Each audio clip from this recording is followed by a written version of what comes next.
In this video, I'll show you how you can join clips together in Davinci Resolve 16. So this is a very simple tutorial and I'll show you step by step how you can do this.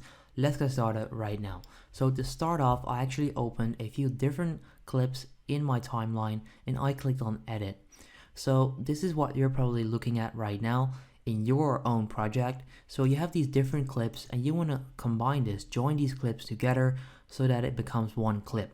So all you need to do is basically select all of them by doing this, and then once you've done that, all you need to do is right click on one of the clips, it doesn't matter which one, and then you'll find all of these different features and you want to click on new compound clip at the top right there.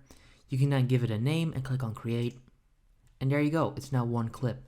So if this video helps you out, make sure you go ahead and leave a like on the video. I would appreciate that. Let me know in the comments down below if it works. If not, I'll try and fix that. It probably works, but who knows. And make sure you subscribe to the channel as well if you want to see more content like this. I would appreciate that. And then I'll see you in the next video. Have a good day.